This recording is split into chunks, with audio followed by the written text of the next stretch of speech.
our own weaknesses and needs and the next step that we need to take in our own sanctification will be made evident through our children.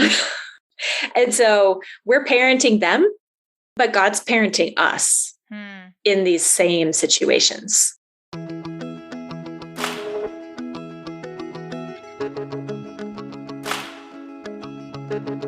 Welcome to Scholé Sisters, the podcast for the classical homeschooling mama who seeks to learn and grow while she's helping her children learn and grow. Scholé Sisters is a casual conversation about topics that matter to those of us in the trenches of classical homeschooling who yearn for something more than just checking boxes and getting it all done. I'm your host, Brandy Wenzel. You can come study Charlotte Mason with me over in the Charlotte Mason Think Tank. Go to afterthoughtsblog.net/think tank to learn more. My co-hosts today are Mystie Winkler and Abby Wall. Mystie is a homeschooling mom of 5, including 1 graduate. She writes and podcasts at simplyconvivial.com and is the author of the Convivial Homeschool Gospel Encouragement for Keeping Your Sanity While Living and Learning Alongside Your Kids, now available on Amazon. Abby is basically the queen of the Scholé sistership. Abby is a country-living farmer, rancher, a loving wife, and mom of 5 who homeschools and reads whenever she can. Are you ready for this year's spring training? In seeking to understand the times we are in, we have hired as this year's coach Dr. Trueman, professor of biblical and religious studies from Grove City College. Dr. Trueman is the author of the remarkable book, The Rise and Triumph of the Modern Self. Understanding the times helps us prepare our children, yes, but also prepares us to live counterculturally with confidence. Dr. Trueman is the perfect coach to help us understand how to navigate these strange cultural waters. Just go to scholesisters.com/true, that's scholesisters.com/TRUE to register. To prepare for today's episode, Abby, Mystie, and I read the first 2 chapters of Charlotte Mason's 3rd volume, School Education, which are all about authority. Our conversation centers on trying to grasp exactly what is unhealthy authority, what is healthy authority, and then how do we fight the anti-authority culture we live in? It's a great discussion. And so, without further ado, let's get to it.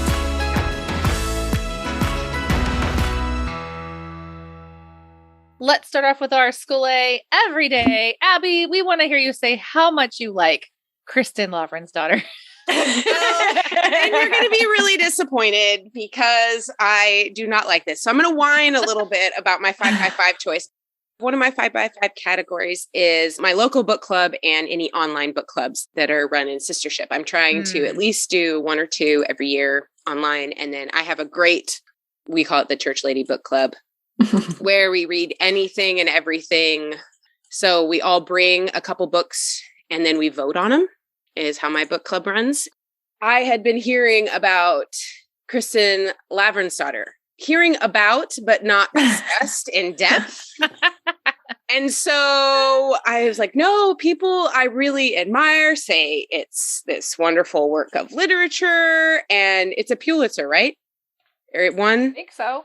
Yeah, no, it did. No, Nobel Prize. Sorry.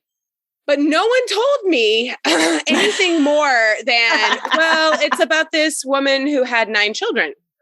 And it's like and not a happy family. Medieval, or it's 14th century Norway. And I was like, oh, well, I have Swedish and Norwegian ancestry. That sounds interesting.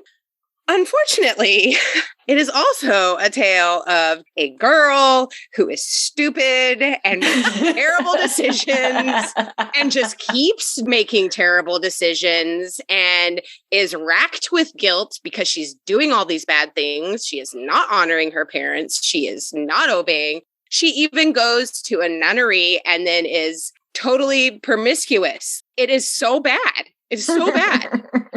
And she's sneaky and lies. And her dad is this wonderful man who is like a man among men. Like he is the guy and he lives this life. And her mom's kind of a little flighty, but she, towards the end of it, I like her better. But I still don't like Kristen. And she is just been married off to an unworthy man who is terrible. And I just foresee a lot of bad things. So I just read the first part, which is called The Bridal Wreath. And it ends at her wedding. And then there's just a little bit about her dad and mom that ends the book. And then we're going to go on to see. I just don't know if I'm going to be able to finish the whole thing. I just don't know if I need to. I have never read this, but I feel like I don't need to because I'm pretty sure this is my cousin's life. and that's the other thing. Like, I don't know if it's Mystie keeps telling me like, no, it's literature. It's worthy of being read. And a literature does not have to be a happy story that you like. Literature is artistically well written with well-developed characters that reflect the human condition and society. And that sounds like something a Russian would say. That it does. No, how does something get to be literature? Mm-hmm. And that is literature. So I read it. I think it's one of the most emotionally disturbing books I've ever read. Yeah. But that's because it's well written. It's able to do that. Mm-hmm. It's not just a story. How many trash novels are a similar kind of story? Sure. Yeah. This one's an artistic, historic, really epic scope work. But you don't come away from it thinking that life is easy and beautiful. Yeah. I was so affected, just ranting in my mind to Kristen, the whole book. And I've been ranting to you guys. No book has ever, just touched that chord so much. And I think that is a part of it. I mean, it's disturbing. And I think Cindy Rollins says, I heard her recommend, someone was reading it or whatever, and she said, do not read this if you are pregnant. Do not read this if you're pregnant or postpartum. And I totally agree with that. Like, here is how families can be totally messed up. I come from a very messed up family. I'm not sure I needed this to tell me. So, anyway, if you like Russian literature, you will probably like this book. If you have an F in your Myers-Briggs, you might have a hard time with this because I don't know. It is. Oh, every time I picked it up, I was just like, oh, what is she going to do now? What bad decision is she doing next? And I kept expecting the worst, and she did not disappoint. And it's weird. Yeah, it keeps going, but she does marry him. They stay together. So all those 9 children are all his kids. Yeah. I mean, there are pieces of it. Yeah.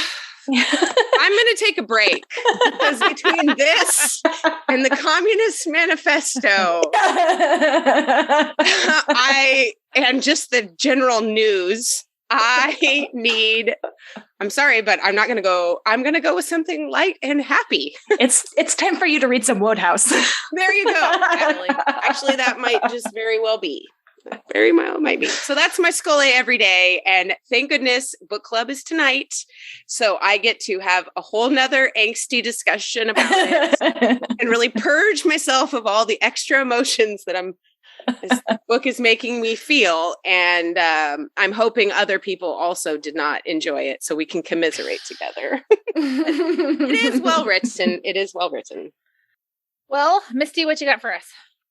Well, I decided to just use Communist Manifesto as my Skol every day because Abby's second favorite book. Yeah. So I picked Marxism as my own personal category for my 5x5 challenge this year because I've read about Marxism, like what is fundamental to it in like a superficial Wikipedia kind of a way. And I think, it just seems like this is a very relevant philosophy to actually maybe be a little bit conversant with. And so I've never read the Communist Manifesto, so I put it on my list. And then we decided to start this excellent marksmanship study inside Sistership. I think that if I had just kept my personal 5x5 and not done this study inside sistership, I would have just read it through once and been like, whoa, like he said a lot of things there. And some of them were like, I can see how he would get there. And also he's very godless. And then he has conclusions that he just pulls out of thin air. And then I would have moved on. And so inside sistership, I have been making myself write a summary of each part, having to put what he's saying in my own words and without the snarky comments included. Like I'm trying to just give a summary of what he's actually saying without commentary. Like and being respectful. Oh man, it's a great exercise, but and they're so helpful. Well, thank you. Summaries have been really, really helpful. Yeah, so I've read Communist Manifesto 3 times now, and I'll probably read it at least 1 or 2 more times. Which that's not I have the audio version also, and so one of my readings was the audio, and it's 1 hour on audio. So it's just a little book, so you can read it lots of times. But I'll be glad to get to Tinker's book. Yes, I'm looking forward to that. Yeah, it's 103 pages, but there's lots of white space too. So, All right, Brandy. All right. Well, mine is The Christian Family by Herman Bavinck. And I think I said this in our Faculty of Friends for Excellent Marksmanship, but I didn't choose this book because of the Marxism seminar or anything, but it's just funny to see the juxtaposition of the two because, Marx is like, we're going to eliminate the family. That's a great idea. And then here I'm reading Bavinck, who is really addressing the family in a way that I didn't expect. I didn't realize I was buying a theology of family when I bought this. Just so many family books are, I don't know, like tips on having a better family or something. Yeah. Not that I was out there looking for a book of tips. I decided that I should read about family this year as a topic. I don't even remember why I did that. And so as I was going and trying to build my 5x5 category, I'm like, oh, Bavinck has a book on family and I'm a fan. So I bought it. And that was the extent of my decision-making process. But then it was just so interesting to me. It was so different. Like Marx says, I'm going to eliminate family. Yes, I am. And the reason he gives is because these people over here abused their families. They misused them. They made a mockery of marriage, this kind of stuff. He never addresses whether or not family itself is something good and noble or something that should be disposed of. Like he doesn't deal with the actual issue. I don't know if I would have noticed that if I hadn't been reading Bavinck, who is writing so deeply about why we have family. And so, his very first sentence is something like, let me look at it. I want to get it right. His very first chapter is called The Origin of the Family. And his very first sentence of that chapter is, the history of the human race begins with a wedding.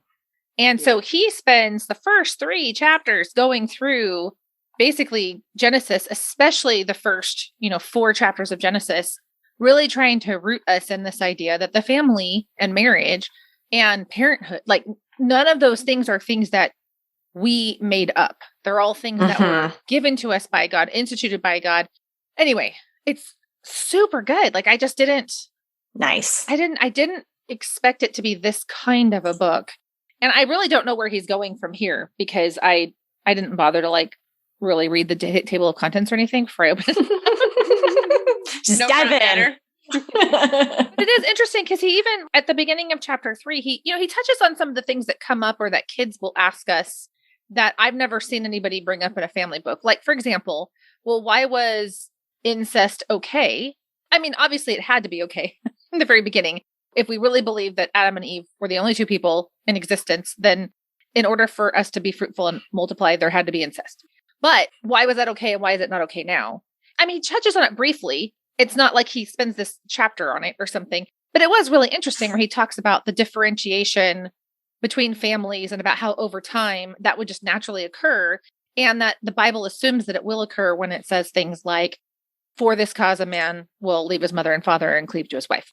That whole thing of leaving and then attaching yourself to someone else is the beginning of the idea that incest would be wrong.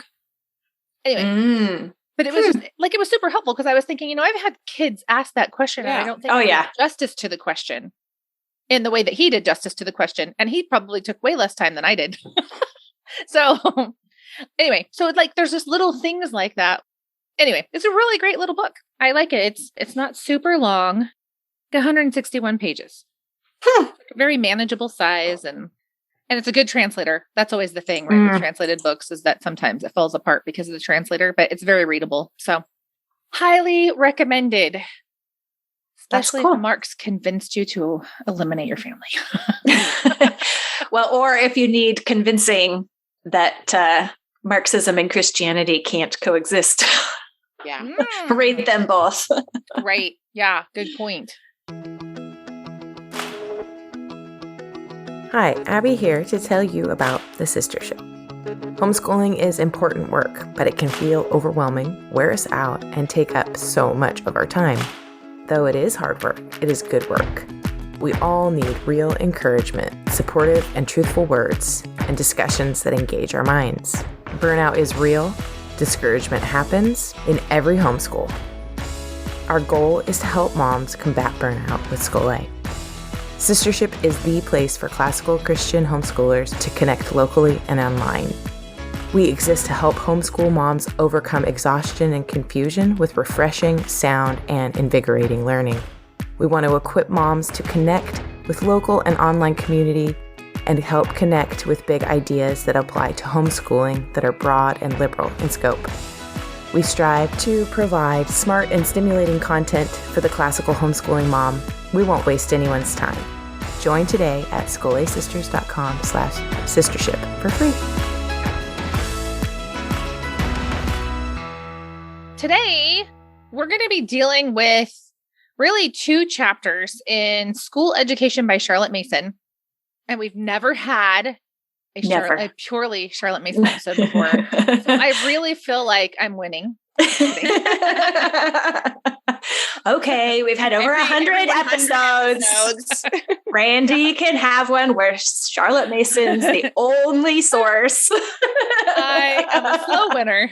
It took me 6 years to win this, but I did win.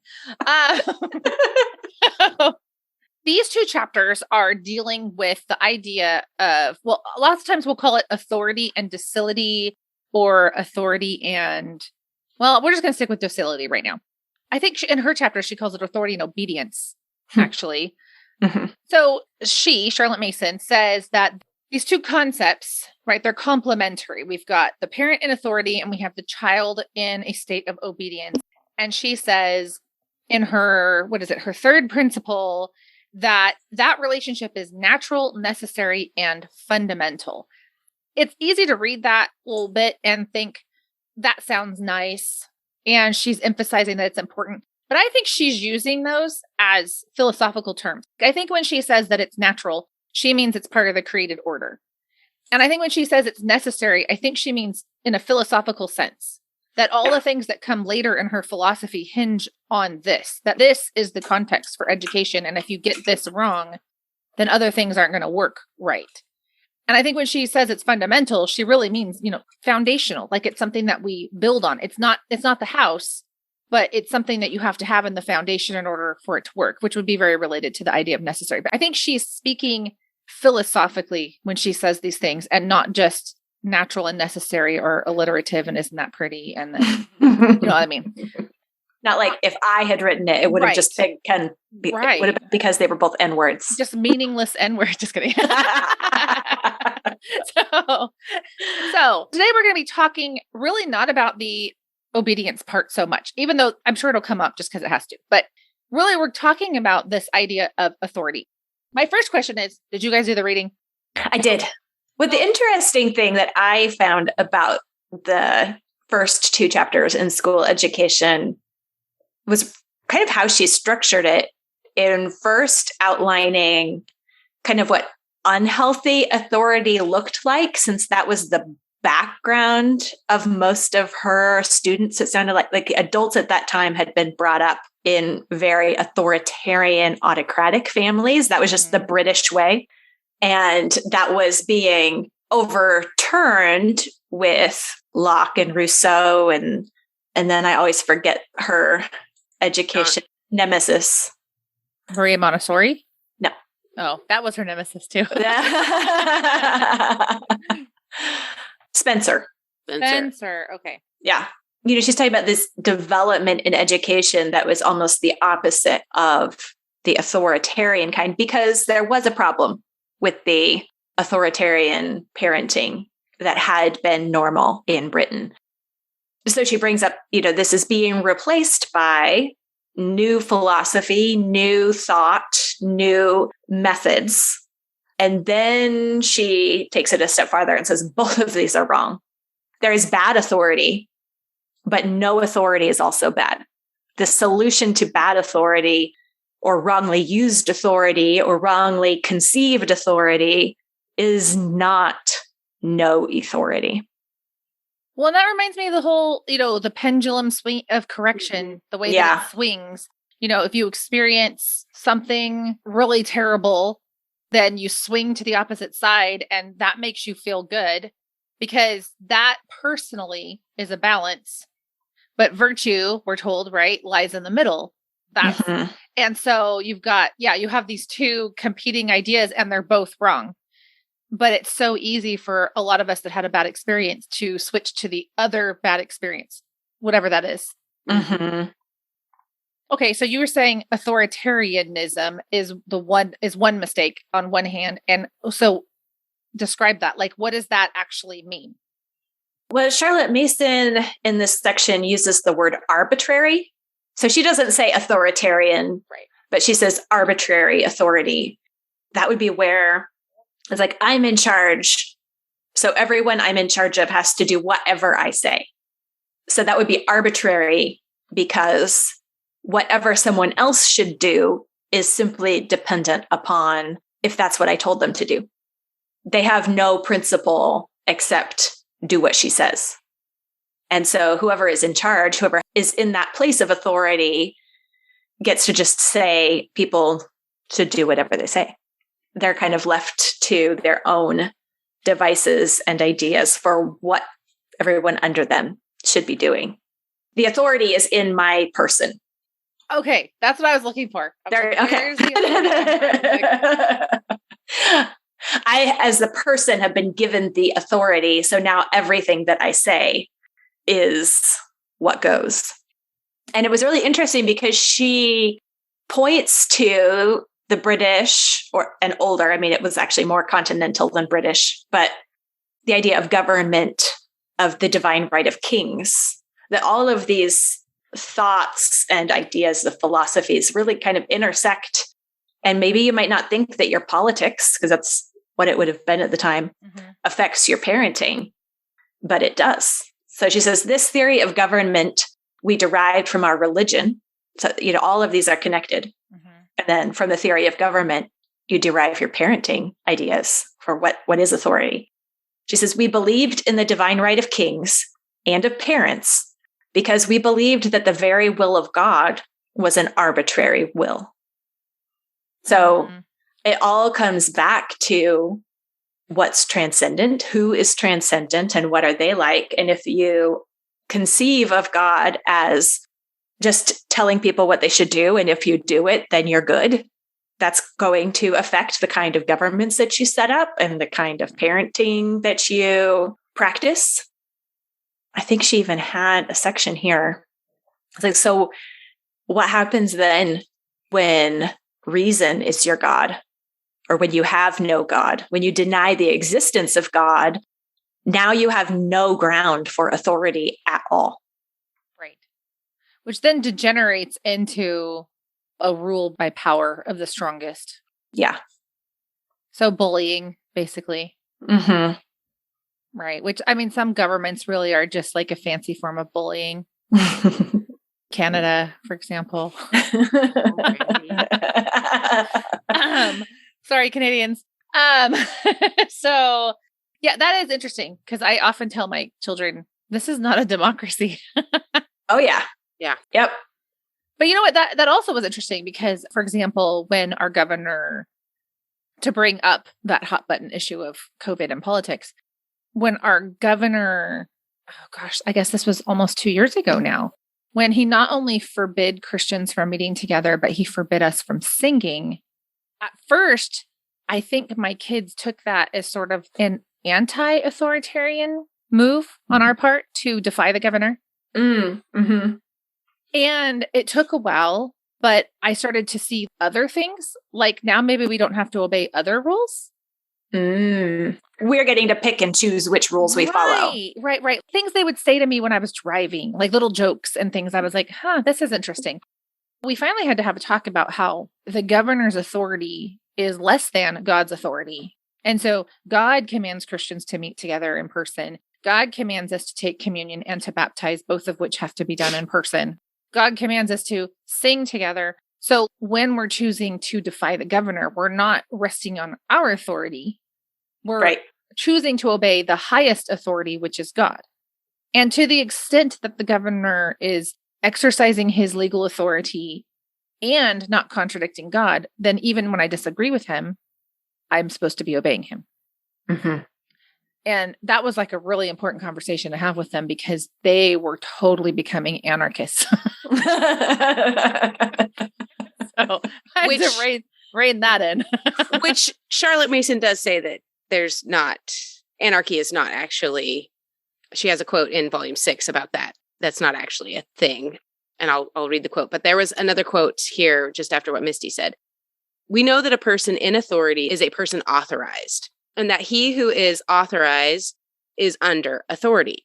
The person under authority holds and fulfills a trust. Insofar as he asserts himself, governs upon the impulse of his own will, he ceases to be authoritative and authorized and becomes arbitrary and autocratic. And I thought that was a great distinction. I'm totally putting a sign on my bedroom door that says authorized personnel only. That'll keep them out. On that anarchy line, she says in volume 3 here, to dream of liberty in the sense of every man his own sole governor is as futile as to dream of a world in which apples do not necessarily drop from the tree, but may fly off at a tangent in any direction. Yes. Liberty is not every person doing what they want. Right. Making up their own rules. And as long as they follow their own rules, everything's good. Okay, so authoritarianism is, let's bring it to the home. If I mother from this arbitrary authority, what would that look like? Hashtag because I said so. Well, I think I can say that. No, I do I've too. got someone arguing with my authority, some little unsubmissive person. Sure. Yeah. But I don't think you're wrong either, depending on the attitude behind why I'm saying that. So what does it look like in my daily life? How am I acting and making decisions that would be distinct from a rightly held authority? I think assigning chores, for example, we teach our kids how to do them. I have to inspect, but also giving them the opportunity to do it in a manner which is to the standards we hold, but in their own way is probably the best. But when you are there saying, this is how you're going to do it exactly this way and right now, is actually very hard to deal with, because sometimes kids want to do it in 10 minutes or things like that. And it's not the make it or break it thing.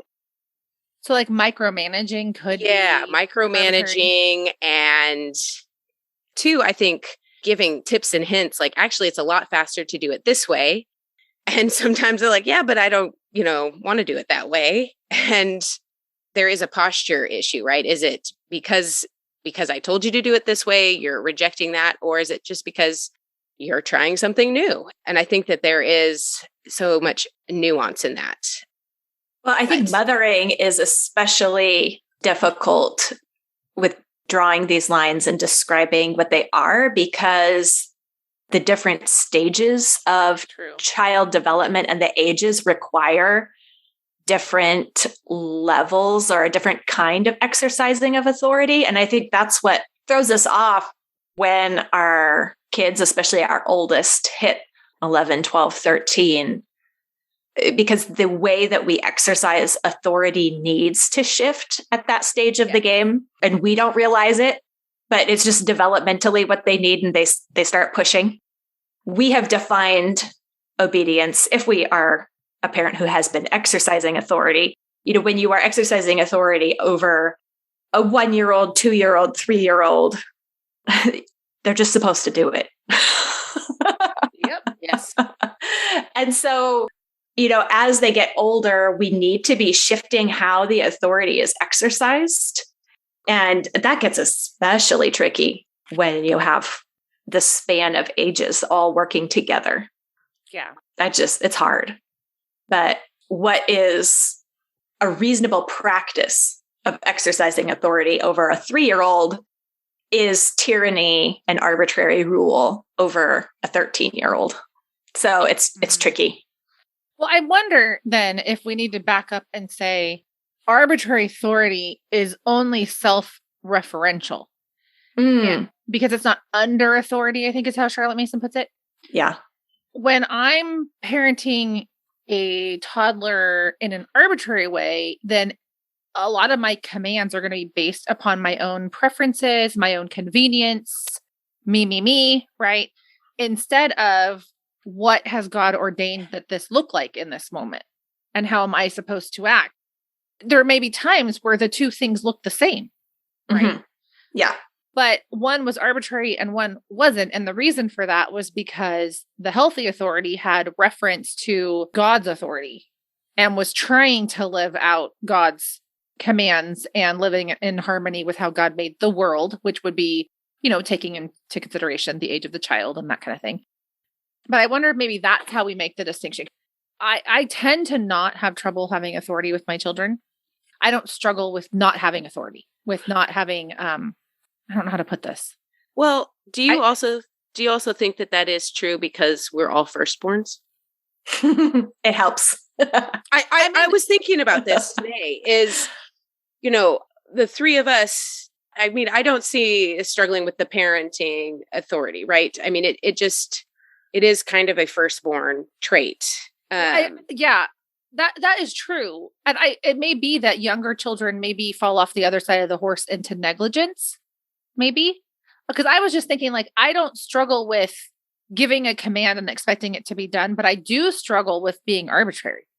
Yeah. It's the temptation. Agree. Yeah. Me too. That's my temptation too. So I don't know if that, because we all do not have the same personality type or something. No. So it could be that you're right, that it's more firstborn. Though I will say, I feel like my younger sister is super bossy, but we did not have a big family. Well, I would obey her. She's scary. So I don't know about you all, but my parents were an authority in the house growing up. Yeah. And so I also didn't feel like I was making it up. And I think that makes a big difference too. We obeyed our parents. And I remember my husband is left-handed. And so his mom gave up on handwriting. It's difficult with lefties. Yep. For handwriting. 4 of them. Oh, wow. And so he could hold his pencil however he wanted and make his letters as long as it was legible. But that was not the way it was at my house. I'm right-handed. All my siblings are right-handed. So there wasn't a difficulty there. And it was a big deal to my mom that you held your pencil correctly. She just could not tolerate incorrect pencil grips. Her goal was to get us to start the letters at the top. Can she come to my house? Well, I think so. I'm the oldest. So I think I heard this a lot because then there were always, when it wasn't me, it was someone younger. But I do think that it kind of petered out as it does with younger children. But there was some giving up at the end. But I heard it a lot growing up since there was always someone learning how to write their letters. Right. Don't hold your pencil that way. Start at the top. Start at the top. When, we just had little kids, no matter the context, I would correct a pencil grip. Don't hold your pencil that way. Hold it like this. It wasn't just handwriting lesson. Any old time, hold your pencil the right way. And my husband commented on it one time. He said, well, what makes that the right way to hold it? And I just blinked at him. Whence cometh your authority? Why did you make that rule? I just blinked at him and was like, if you hold it any other way, Mom yells at you. Like, it's the right way. And now it is my turn. Thou shalt hold the pencil the right way. It's better. It's better this way. Good answer. It's possible there's some natural philosophy on your side if you got into the science of hand holding. And it was good enough for me that it prevented Mom from getting upset with you. That's right. I hold my pencil not correct according to Mystie, though. So I do not. I have a 2-finger hold, so I'm wrong. That was the way I was taught, though.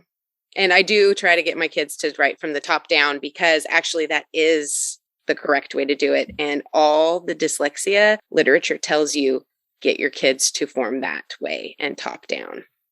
So that's actually a thing. I don't know who exactly, but that is one of the things. And that's one of the telltale signs. If some dyslexia can be it can hint at maybe some reading issues if they start from the bottom.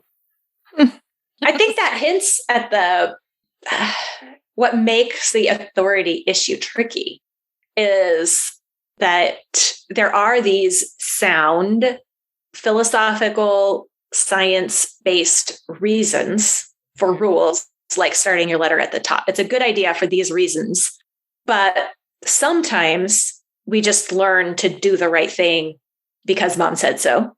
Yeah. Mm-hmm. Which is a fine place to start. Sometimes you just need to do it.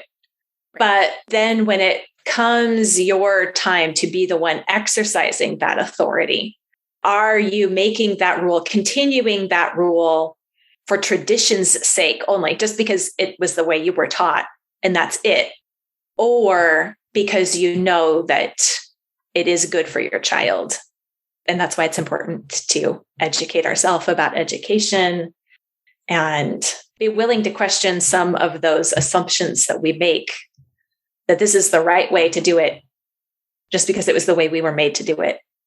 It may be, and maybe not, but that's not a good basis for exercising the authority or making that rule and enforcing it. You might be better at exercising that authority if you understand the reason. With older children, giving more reasons is totally appropriate because you're also training them and making decisions as adults. Right. It's practice. Right. They start to understand how an adult thinks if you walk them through your reasoning. I think we just have to be careful not to cater to, actually, we're just coddling a rebellious spirit, which happens sometimes, but. Right. I think the difference is that you're not, when you're explaining the reasons to an 11 or 12-year-old, you're not trying to convince them. You're just informing them. Right. And we had a child who was very inquisitive, even when they were young, about why such and such was a rule or why do we do this? And a lot of the times my husband would just say, go and do it. And then you come back and we will explain. Yeah. And that was a great way to still have the authority and the obedience, but also that child was actually genuinely curious about why these things were happening this way or why they were asked to do it a certain way. And it worked because there was, obedience and there was follow through on the explanation. Okay. We've talked about authoritarianism. Before we really get into like cultivating healthy authority or anything like that, what is the opposite? What does the other error, we talked about the pendulum swinging. So micromanaging, overbearing, arbitrary authority on the one hand. What's the other error? Letting your kids be in charge. Okay. So abdication. Yeah. Are they both actually arbitrary? Oh, well, sure. The child doesn't have any philosophical basis for the rules that he establishes. Well, I was even thinking like what the cause would be for the abdication. Just because I don't struggle with it doesn't mean I've never been negligent. So when I've been negligent, that too was self-referential.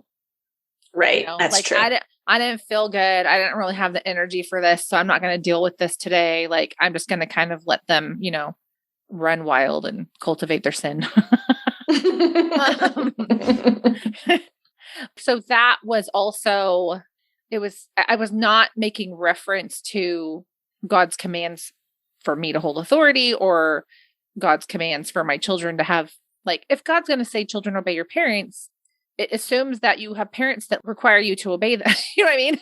Yeah. So I wasn't making reference to that. I was just, I'm taking the day off as if I could take the day off from a position of authority. Well, I think that's one kind, but I'm not sure that that's the only, it's not like the other way. Yeah. I think that kind of negligence is where the authoritarian parent slips into the opposite. I think that those are two temptations that go together. If you're overbearing, it's exhausting.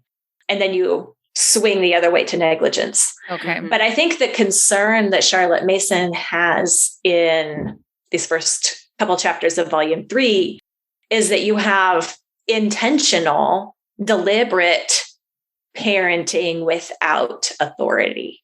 And so it's not the person who's just lazy. She's not talking about lazy parenting here. She's talking about misguided parenting. And, I do think that one thing that makes it easier for me to exercise authority as a parent is that is the way that I was brought up. Yep. So I've seen it done. And I grew up knowing children obey your parents. And I was a child and obeyed my parents, most, not fully.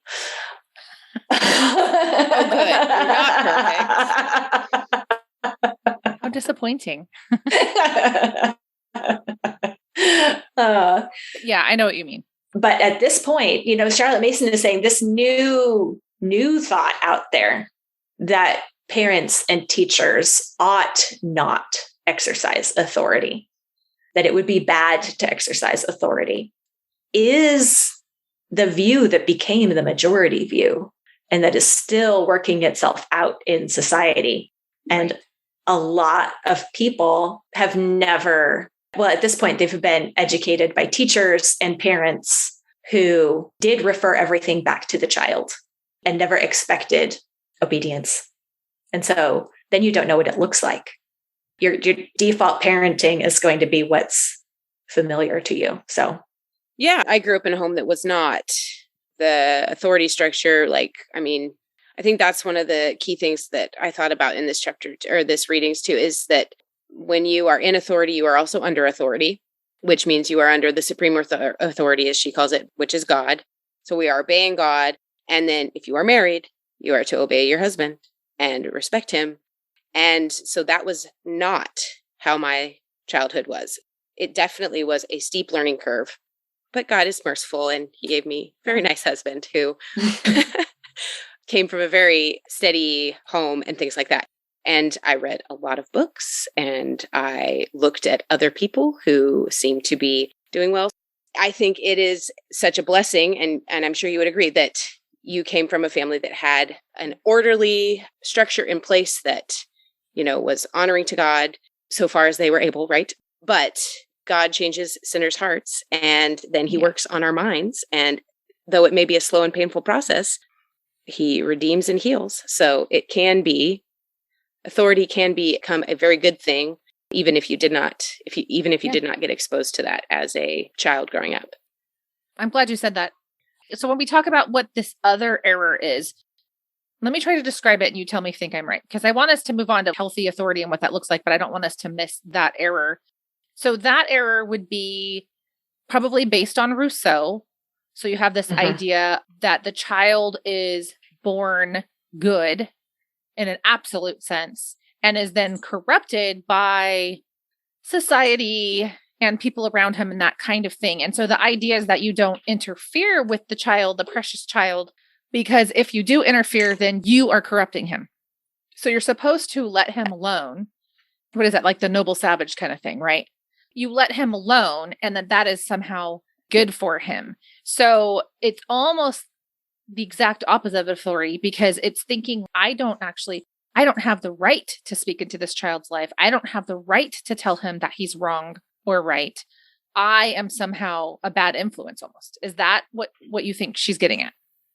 There's one place where she said it where I was thinking about, she's talking about this idea of, I just couldn't find it is the thing, but this idea of kind of like, I'm going to step up. This is not how she puts it, but I remember thinking it's like, I'm concerned that I'm going to somehow crush his individuality or his creativity or his whatever by my interference. The infringements of rights of a child, children are not brought up from the first self-directed doing what their own right. So volume 3, page 7 is what it says. Okay, let me see. Oh, maybe it is. Here, so on page 7, it's talking about Spencer wanting to emancipate children basically from any authority. Yeah. She says that he objects to the study of languages on the grounds that the rules of grammar are a transgression against the principle of liberty. So his ultimate value is the complete liberty, which I would call actually license of the child. She goes on later and says that he repudiates the authority of parents because it is a link in the chain which binds the universe to God. For it is indeed true that none of us has a right to exercise authority in things great or small except as we are and acknowledge ourselves to be deputed by the one supreme and ultimate authority. Rousseau wanted to get rid of parental authority because of this concept of the child being born basically good. Yes. But Spencer builds on his work and is like, no, I'm actually such an atheist. I want to get rid of this authority because that authority itself acknowledges the existence of God, and we can't have that. Yeah. I think it's helpful to know where those thoughts come from because Mistie's right. Culturally, a lot of us were raised, even if our parents weren't that way, in an educational system that had some of that sense. And we're seeing the outworking of that now, right? With like these really extreme issues where you seriously can't correct anything in a child without being offensive, in some circles at least. Understanding that that was deliberately imposed philosophically by Spencer for the purpose of working out atheism practically. Yes. Like, I think that's super helpful to think of, just like thinking of if I'm struggling with arbitrary authority, thinking of that's a form of atheism because now I'm self-referential instead of God-referential. Mm-hmm. In both of those situations, it's helpful to think through, where did these ideas come from? Because we've all just absorbed them.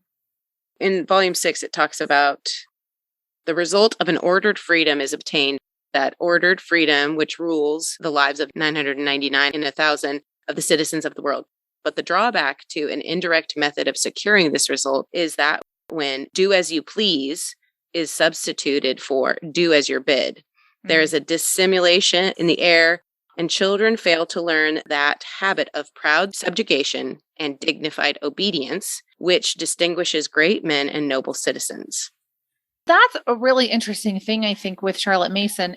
She doesn't even just limit this to the idea of, well, parents should have authority and children should be in obedience. And, oh, look, educating children is way easier if the parent or the teacher is in authority and the child in obedience, because doesn't that make for a nice circumstance for learning? And all of that's true. But she goes on and talks about how being in subjection to authority is the training ground for when you're an adult still being in a subjection to authority. It's just the authority is now God's authority. Yeah. And she does go on to say, like, no doubt it is pleasing that children should behave naturally, should get up and wander about, should sit still or frolic as they have a mind to, but they too must learn obedience, and that is no small element in their happiness and ours, that obedience is both delightful and repurposeful. Right. Which I think that as I've been married 18 years now, right? And obeying my husband, that was something that, was not in my childhood. My parents, right. They were divorced and there was lots of issues. I would say that my family of origin is big on feminism, and they're atheists, almost every single one of them. So there isn't this authority. So it is something that was really quite foreign.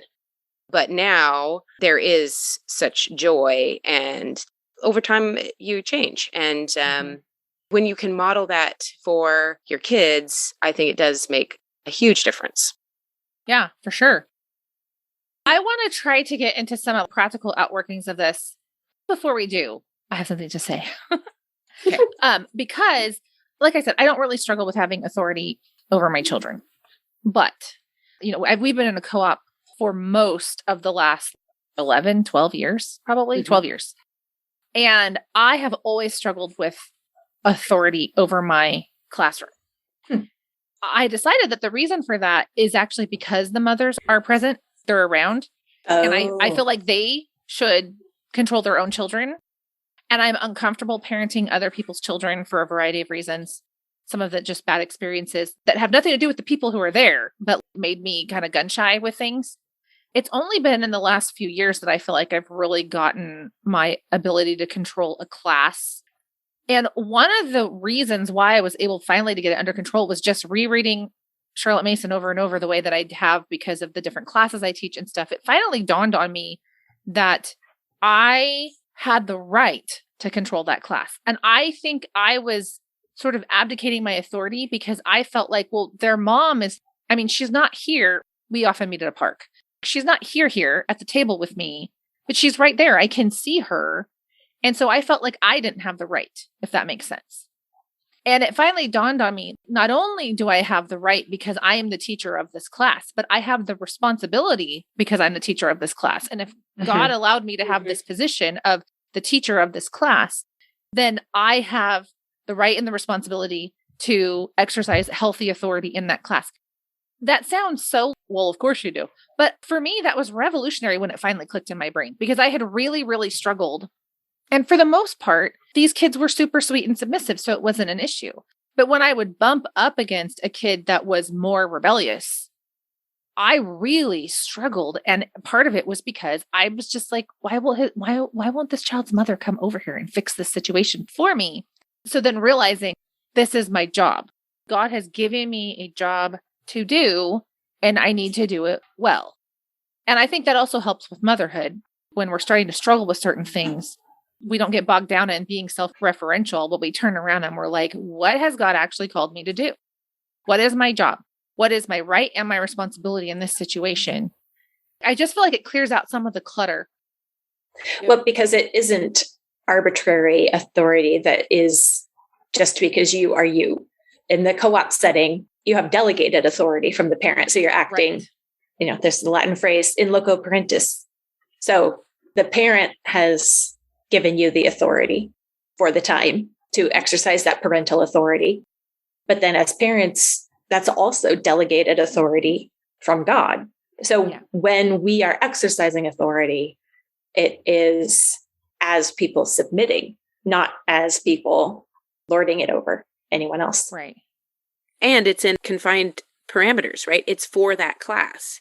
You wouldn't continue to extend that authority on the playground when your responsibility is over. That goes back to the parents. It's not, It's for a short time. It's not a long-term commitment. It is during your class.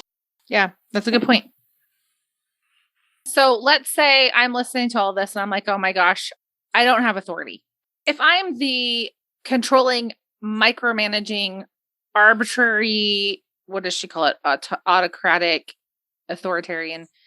If I've been making my authority type decisions self-referentially, what are some ways that get me out of that mindset? Charlotte Mason put this in the book School Education, not home education, not parents and children. She spent 2 chapters on this because schools will fall apart if they don't have a healthy authority, right? And the home is no different. What are good ways for me to start reorienting myself to God as I'm making these decisions? Is it just as simple as I need to read my Bible and pray before I start my day? Or is there something else that I can do? I mean, I'm thinking like, read these 2 chapters. It's been helpful for me to read those over and over again because it's so different from our culture. That is where my first thought was read a really solid parenting book, but maybe brain dump, write down, what rules do I have and why do I have them? Did I make these rules for my own convenience or because it's actually good for the children to do these things? Like, I'm in charge and they're obeying me, but am I making these rules for them? There is a kind of mutuality there where it isn't, they're serving me, they're submitting to me, but my work is actually serving them, which is the example that Jesus set. Okay, so then let's say it's the opposite situation. I feel powerless. I just have let the children run roughshod over me for a while now, and now I'm not even sure what to do. Mm-hmm. That's a very different kind of problem. And how do I reorient myself in that situation? Read a good book. Read Ephesians. And maybe, look around for an older mom who you would like to become more like. Look for a mentor mom and invite her over, or meet her up at the park. But don't just meet up for coffee, but have her family over for dinner, or meet up with her family at the park. And just pay attention to the ways that she speaks to her children and what she requires of them and how they respond. And, you could possibly be brave and ask her to point out, what does she notice? Just talk through, you're learning these things, you're trying to learn and grow. And, what does she see that she thinks would be a good first step in that direction? Because sometimes I think we don't even see what we're doing or what's going on because we're so in the middle of it. So, it could be another older mom. It could be your husband. Probably starting there is actually better. But assuming you're both coming from a low authority or a permissive background, that can be really hard to even know. It's really hard to not then swing the opposite way, right? Right.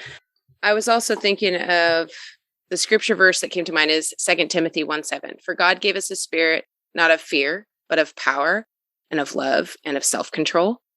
And I think that is something that could be very helpful to ask God for those things, because he has promised to give us those things. You don't need to be fearful about this, and you can have power, which I would assume means authority, and love, which is always how we should be acting towards our children. And that also means discipline and self-control. I think the only thing I would add to that is super practical is make sure that when you give an actual command to your children, that you say it in an authoritative way. I had a child that was challenging me a lot, and I realized that I think it just had to do with the children that preceded this child being a little more sensitive and this kind of thing. And I had gotten to the habit of phrasing things almost like a question. Yeah. And this child was like, is that a question? And I'm like, oh my gosh. I didn't even realize I had gotten into that habit, because these other children, I don't want to say they were offended, but that level of directness that this other child required was something that was almost hurtful in their opinion. It was too forceful or something. Yep. And I need to practice more on not sounding so serious, because then I have the more sensitive ones that I'm not mad at you. I'm just this is just what we're doing. Yeah. Yes. But they're also getting older too. So I actually am trying to phrase things more like a question to give them that autonomy. This is the direction we're going and what we're doing. And you should be choosing to help. And here's how you can help. So homeschooling is extended, intense parenting. It's always going to be sanctification for us as parents.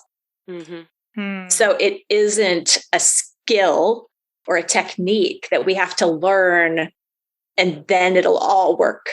Because then everything changes again. The next phase comes too. So yeah.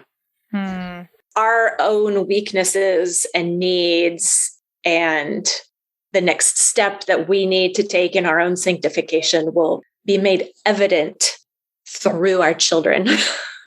And so we're parenting them, but God's parenting us in these same situations. I take great comfort in that anyway, that this isn't I'm not doing this right. And so I am breaking everything and it's all going to be terrible because I have to be learning this new skill, or a sin that I didn't think I had is now becoming clear that I do actually have that sin. What am I doing? Oh, what I'm doing is repenting and showing my children how repentance works, but, leading the way in that. And we're all maturing all the time. It's going to continue our whole lives. And right now, for us as homeschool moms, it's happening through our mothering and our educating. And so our shortcomings are going to become more and more manifest the longer we homeschool, but that's actually a part of the blessing. Because then we have the opportunity to repent and be forgiven and cleansed and learn and grow. And then it'll be another thing until glory. I think I have a final quote. I was just making sure that I agree that this would be a good final quote. In school education on page 9, the docility and authority chapter, well, one of them, the first two are both authority and docility. She has a section where she talks about how authority and docility how they are fundamental principles. And she says, one of the first efforts of this reconstructive thought is to restore authority to its ancient place as an ultimate fact, no more to be accounted for than is the principle of gravitation, and as binding and universal in the moral world, as is that other principle in the natural. Fitting into that of authority as the ball fits the socket to make a working joint is the other universal and elemental principle of docility, or obedience. And upon these two hang all possibilities of law and order, government and progress among men. That quote was just really helpful for me when I was trying to face my own issues with controlling my classroom at co-op and realizing if I really believe that God gave me authority, that it should just be a fact of my classroom. I mean, it takes time to work on it to get to where it's habit enough that it feels like a fundamental reality. But it gave me hope that someday it could be a thing that I don't have to think about. It doesn't have to be this big deal, like I'm defending my authority or something. It's just a fact of life. I'm the teacher, you're the student. This is the relationship that we have. And now we get to go seek for wisdom and beauty and all those things together. Yeah. All right. Well, on that note, thank you for coming, ladies. Thank you. Chatting with you. Yes, this was good. That's it for today. Thank you so much for listening and being a part of the sisterhood of the podcast. Make sure you are following us in your favorite podcast player so you don't miss any of our episodes. All of the books and things we mentioned today are linked in our show notes. Just go to scollysisters.com/SS105 to check it out. Don't forget to sign up for spring training with Dr. Carl Trueman. We are so excited to learn from the guy who literally wrote the book on cultural Marxism. If you are a Sistership Sophie, spring training is included for you at no extra cost.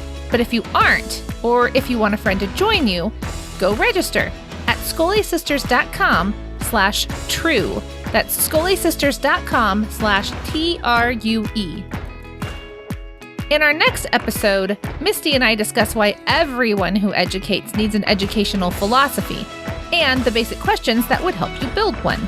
You're going to love this one. Until then, we want to remind you once again that homeschooling is a marathon you needn't run alone, so open up your eyes and look around you. Find your sisters. I have somebody squeaking a squeaky toy outside my door. I need to go deal with this. Full disclosure, Abby did not read the correct chapters.